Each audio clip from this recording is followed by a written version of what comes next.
Doctor صاحب آپ کا کوئی مشورہ جماعت اسلامی کے گھر میں اور احتجاج کے طور پر؟ جماعت اسلامی کو میرا مشورہ یہ ہے کہ آپ نے جو سوالات رکھے ہیں ان میں دم نہیں، آپ صرف یہ کہیں کہ بھائی آئین کا آرٹیکل 40A جو کہتا ہے اور اس کی مثل ہم نے 2001 کے لوکل گورنمنٹ ایکٹ میں دیکھ لی، آپ وہ نافذ کریں اور پورے پاکستان میں نافذ کریں۔ جماعت اسلامی کو ہر جگہ دم نہیں دے سکتی ہے، بالکل۔ تو جب آئین کے لیے جماعت اسلامی کھڑی ہوئی ہے تو پھر تو آئین کے لیے کھڑی ہو اور صرف کراچی کے لیے نہ کھڑی ہو۔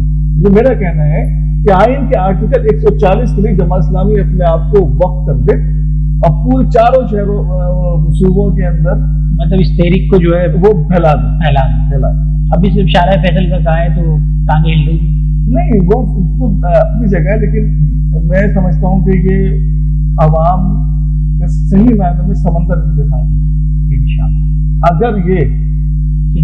اگر آئین کے ساتھ سنسیئر ہو، میں بھی وہی کہا آئین کے ساتھ، ہم تو کہیں بھی سنسیئر نہیں، آئین کے ساتھ کہ بھائی آئین کو نافذ کرو، اور ہم نے وہ پریکٹس 2001 میں دیکھ لیے، 2001 کا نظام آئین کے تحت تھا، اب وہ نافذ ہوگا۔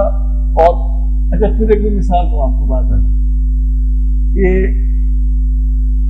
کیا ہم ہر چیز ایک مثال جو سیاسی پارٹیاں ڈالتی ہیں کہ اپنے گناہ، ان کا انداز یہ ہوتا ہے کہ اپنے گناہ دوسرے کے سر ڈالو، صحیح، ہر جگہ خود لوٹ مار میں مصروف ہیں، اور صرف ایک نام لیں گی، جہاں حکومت ہوتی ہے تو کہتی ہے ہمارے تو اچھے تعلقات ہیں، اور جب حکومت چلی جاتی ہے تو کہتے ہیں کہ اسٹیبلشمنٹ ہمیں کام نہیں کرنے۔ تو بھائی میرے، تمہیں کام نہیں کرنے تم استعفیٰ دے کے باہر کیوں نہیں آ جاتے؟ تو اسٹیبلشمنٹ نے ہی 2001 میں آپ کو عوامی حکومت کا ایک نظام دیا تھا، اس میں سے آپ نے LFO میں وہ معاملات اپنے رکھ لیے جو آپ کو فیور کرتے تھے، اور جو معاملات آپ کے مفادات کے خلاف تھے آپ نے اس کو نکال دیا۔ تو اگر یہ عوام کے ہمدرد ہوتے تو 2001 کا لوکل گورنمنٹ ایکٹ کبھی بھی پاکستان سے نہیں نکالتے۔ تو جتنی سیاسی پارٹیاں اس میں شامل ہیں نا، وہ سب کے سب بنیادی طور پر وہ آمریت کی ایک بگڑی ہوئی شکل ہے، جمہوریت نہیں ہے۔